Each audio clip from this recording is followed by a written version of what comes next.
Peacock and Pearl. زوبی ایک بہت پیاری اور بہت بہادر لڑکی تھی جو ایک چھوٹے سے ٹاؤن میں رہتی تھی۔ یہ ٹاؤن جنگل کے سرسبز حصے کے بالکل درمیان میں آباد تھا۔ زوبی ایک بہت متجسس اور بہت بہادر لڑکی ہونے کے ساتھ ساتھ بہت ایکسپلورنگ بھی تھی۔ زوبی کو جنگل میں چھپے ہوئے خزانوں کو تلاش کرنا اور وہاں کی جنگلی مخلوق اور جانوروں سے ملنا بہت زیادہ پسند تھا۔ تو بس ایسے ہی ایک دن جب زوبی درختوں کی ان گھنی جھاڑیوں میں کچھ تلاش کر رہی تھی تو اسے ایک عجیب سی چیز نظر آئی۔ زوبی جب نزدیک گئی تو وہاں پر ایک بہت خوبصورت مور تھا۔ وہ خوبصورت مور ایک اونچی شاخ پر بیٹھا ہوا تھا اور اس کے پر پوری طرح پھیلے ہوئے تھے اور روشنی میں بہت خوبصورت اور چمکدار لگ رہے تھے۔ زوبی نے آج سے پہلے اتنا خوبصورت مور کبھی نہیں دیکھا تھا۔ زوبی اس مور کو نزدیک جا کے غور سے دیکھ رہی تھی اور بہت حیران تھی کہ وہ تو روز یہاں آتی ہے لیکن اس کو آج سے پہلے اس طرح کی خوبصورت چیز نظر کیوں نہیں آئی۔ زوبی خاموش کھڑی اس مور کی خوبصورتی سے محصور ہو کر اسے غور سے دیکھ رہی تھی اور مور اس کی موجودگی سے بالکل باخبر تھا، لیکن وہ وہاں سے اڑ نہیں پایا۔ اس کی بجائے اس نے اپنی گردن موڑی اور وہ زوبی کو غور سے دیکھنے لگا اور پھر زوبی آہستہ آہستہ اس پیارے سے مور کے پاس جانے لگی اور ایسا لگ رہا تھا جیسے زوبی اور مور دونوں ایک دوسرے کو بہت پہلے سے جانتے ہوں یا پھر ایک دوسرے کے دوست رہ چکے ہوں۔ زوبی کو اس مور سے ایک عجیب سا تعلق محسوس ہونے لگا۔ وہ سمجھ سکتی تھی کہ یہ ایک خاص مخلوق ہے اور وہ اس سے دوستی بھی کرنا چاہتی تھی۔ اور پھر دھیرے دھیرے زوبی نے اس پیارے سے مور کی طرف اپنا ہاتھ بڑھایا اور وہ یہ دیکھ کر حیران رہ گئی کہ مور اپنی جگہ سے اچھل کر زوبی کے پاس آ کر بیٹھ گیا۔ پھر زوبی نے اس مور کے خوبصورت سے پروں کی طرف ہاتھ بڑھایا اور اس کو ٹچ کرنے کی کوشش کی۔ مور بالکل بھی اپنی جگہ سے نہیں ہلا بلکہ وہ بالکل اطمینان سے وہیں پر بیٹھا رہا اور پھر اس طرح کچھ ہی دیر میں زوبی اور اس پیارے سے مور کی فرینڈشپ ہو گئی۔ مور اور زوبی اکثر بہت سارا ٹائم اسی جنگل میں اسپینڈ کرتے، وہاں پہ سیر کرتے اور بہت ساری چیزوں کو ایکسپلور بھی کرتے تھے۔ اور پھر اس طرح زوبی اور اس پیارے سے مور نے اپنا پورا دن ایک ساتھ اس جنگل میں گزارا۔ وہ دونوں جنگل میں واک کرتے رہے، کچھ کھیل کھیلتے رہے اور وہاں کی سیر بھی کرتے رہے۔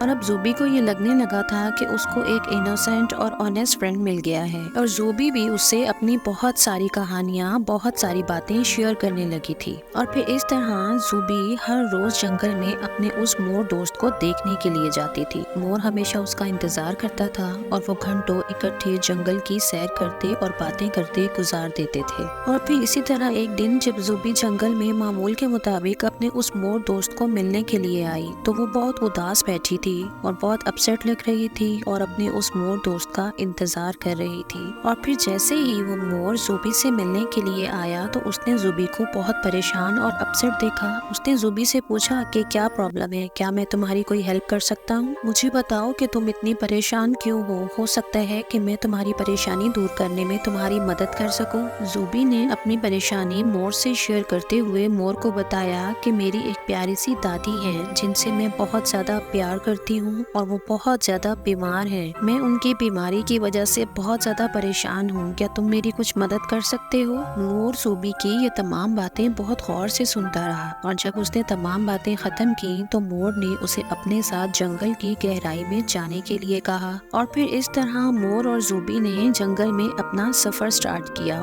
وہ دونوں ساتھ چلتے رہے اور چلتے چلتے جنگل کی اس گہرائی میں پہنچے جس کا ذکر مور نے زوبی سے کیا تھا۔ زوبی جیسے ہی جنگل کی اس گہرائی میں پہنچی تو وہ یہ دیکھ کر حیران رہ گئی کہ وہاں پانی کا ایک بہت بڑا اور خوبصورت چمکتا ہوا تالاب تھا۔ اور پھر جیسے ہی زوبی پانی کے اس تالاب کے بالکل پاس پہنچ گئی تو مور نے زوبی سے کہا کہ اس تالاب کے اندر جاؤ اور اپنے دونوں پاؤں اس تالاب کے پانی میں ڈال دو۔ زوبی پہلے تو ڈرتے ڈرتے تالاب کے اس پانی میں جا کر کھڑی ہو گئی، لیکن تھوڑی ہی دیر بعد زوبی وہاں پر ایک گہری جگہ دیکھ کر بیٹھ گئی اور کچھ دیر بیٹھی سوچتی رہی کہ اب میں کیا کروں۔ زوبی ابھی یہی سوچ رہی تھی کہ سوچتے سوچتے اس کو اپنی بوڑھی اور بیمار دادی جان کا خیال آیا کہ اگر اس نے ایسا نہ کیا تو ہو سکتا ہے اس کی دادی کبھی بھی ٹھیک نہ ہو۔ تو بس پھر زوبی نے ڈرتے ڈرتے اپنے ان تمام خیالات کو سائڈ پر رکھتے ہوئے اپنے دونوں پاؤں تالاب کے پانی میں ڈال دیے۔ اور زوبی نے جیسے ہی اپنے دونوں پاؤں اس تالاب کے پانی میں ڈالے اس کو اپنی باڈی میں ایک عجیب سی پاور آتی ہوئی محسوس ہونے لگی اور زوبی یہ سب کچھ بہت حیرانگی سے محسوس کرتی رہی اور اس کو یاد آیا کہ مور نے کہا تھا کہ تم جلدی سے اس پانی کو اپنے ہاتھوں سے اٹھانا اور تھوڑی دیر بعد اس پانی کو واپس سے تالاب میں ڈال دینا۔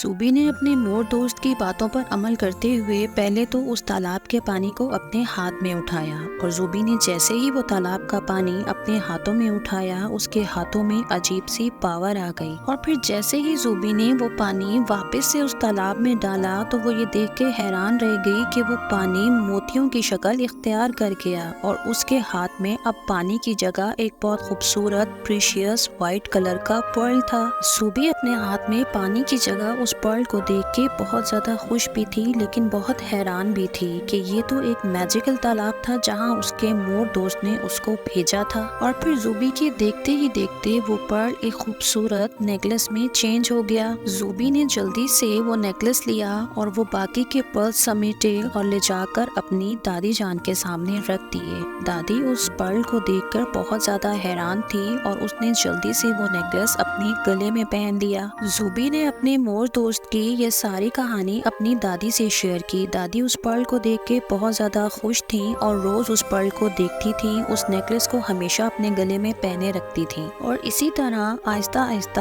اس پرل کے میجک سے اور اس نیکلس کے پہننے کی وجہ سے دادی جان کی طبیعت ٹھیک ہوتی گئی اور دادی جان ہمیشہ کے لیے صحت یاب اور دوبارہ سے پہلے جیسی ہو گئی تھی۔ زوبی نے اپنے اس مور دوست کا اس کی ہیلپ کرنے کے لیے بہت زیادہ شکریہ ادا کیا۔ زوبی یہ بھی جانتی تھی کہ وہ کوئی عام مور نہیں بلکہ ایک میجیکل کریچر ہے، اور اس لیے زوبی اب پہلے سے کہیں زیادہ اپنی اور اس مور کی دوستی کو پسند کرنے لگی تھی، اور اب اس طرح زوبی اور اس کا وہ مور دوست اس جنگل میں آتے، ایک دوسرے سے ملتے، بہت ساری باتیں شیئر کرتے اور اپنا وقت ایک دوسرے کے ساتھ ہنسی خوشی گزارتے۔